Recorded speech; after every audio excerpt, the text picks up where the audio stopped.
Did you know that hundreds of African schoolchildren were killed for demanding to be taught in their own languages? This is the story of African children, a story far older and more complex than many realize.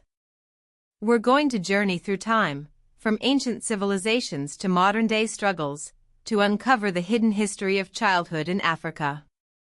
For over 1 million years, the African continent has been the cradle of humanity. Imagine children playing along the banks of ancient rivers, learning the traditions of their ancestors under vast, open skies. Even before the pyramids of Egypt, African children were growing up in communities rich with culture and innovation. Nearly 5,000 years ago, ancient Egypt rose to prominence. Children in this era experienced organized urban life, learning scribal arts, mathematics, and astronomy. They played games, celebrated festivals, and contributed to a society that would leave an indelible mark on the world. But African history is not just about pharaohs and pyramids. Across the continent, almost 3,000 ethnic groups developed unique customs and traditions. Childhood rituals, family structures, and education varied greatly from region to region. From the initiation ceremonies of young Maasai warriors to the storytelling traditions of West African griots, the experiences of children were as diverse as the continent itself.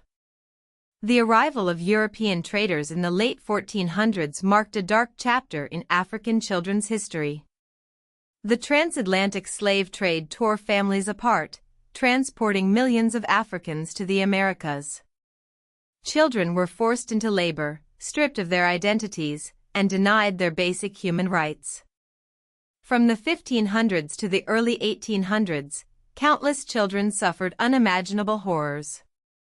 The late 1800s brought a new wave of oppression, colonialism. Britain, France, Belgium, Portugal, and Germany carved up Africa, imposing their rule on its people. African children were forced into colonial schools, where they were taught to speak European languages and adopt European customs. Traditional African education systems were suppressed, and children were alienated from their own cultures. But even in the face of oppression, African children resisted. They participated in anti-colonial movements, demanding their freedom and their right to self-determination. They formed youth groups, organized protests, and used their voices to challenge the colonial powers. The 1900s brought independence to many African nations, but the struggle was far from over. Many countries faced unrest, civil war, and economic disruption. Children were often caught in the crossfire, forced to become soldiers, refugees, or orphans. The dream of a better future seemed elusive. It was against this backdrop of struggle and resilience that the Soweto Uprising took place on June 16, 1976.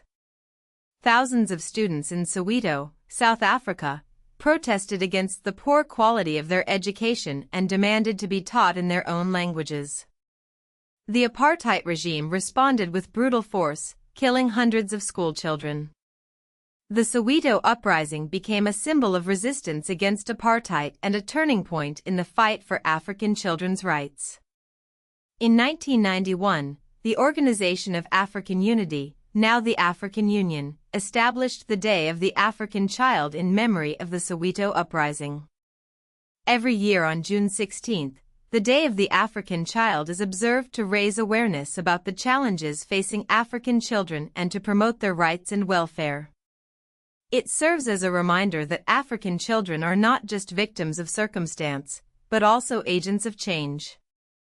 The Day of the African Child is not just a commemorative event, it's also an advocacy tool. The African Committee on the Rights and Welfare of the Child uses the day to promote children's rights and welfare across the continent. Each year, a theme is chosen based on consultations with children themselves, ensuring that their voices are heard. From African governments to NGOs, child-led groups, and international organizations, the commemoration of June 16 brings together diverse stakeholders to address the challenges facing African children. One of the underlying themes in African children's history is language.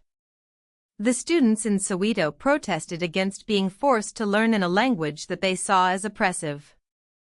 Today, language, curriculum, and access to education remain major policy issues in many African countries. The memory of Soweto keeps these debates alive and politically charged. While popular history often focuses on kings, wars, and colonialism, child-centered history reveals that children were also political actors. The Soweto Uprising is just one example of how children have shaped the course of African history. The establishment of the Day of the African Child in 1991 formalized the idea that African children's rights are a continental political issue. It shifted the focus from national or charitable concerns to a broader, more comprehensive approach. The history of African children is inextricably linked to the histories of slavery, colonial rule, and post-colonial state-building. These systems shaped access to education, labor, health, and family life. After independence, many African states made children a central part of their national projects. Education expansion, youth mobilization, and citizenship formation became priorities. Nelson Mandela's presidency after 1994 symbolized a broader move from racial exclusion toward rights-based citizenship, including for children.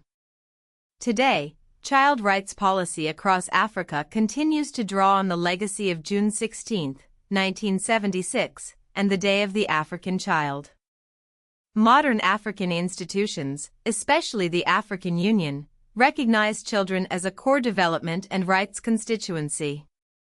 However, challenges remain. Inequality, civil conflict, and economic strain continue to shape children's lives in ways that are rooted in colonial disruption. Africa's demographic and cultural diversity means that child history remains local as well as continental. The fact that Africa contains nearly 3,000 ethnic groups helps explain why one-size-fits-all narratives fail. The Soweto Uprising reminds us that African children have always been resilient, resourceful, and determined to create a better future for themselves. As we look to the future, it is essential to listen to the voices of African children and to support their efforts to build a more just and equitable world. Let's remember the sacrifices of those who came before us and commit ourselves to ensuring that all African children have the opportunity to thrive. The journey through African children's history is far from over. It's a story of resilience, resistance, and the ongoing pursuit of a brighter future.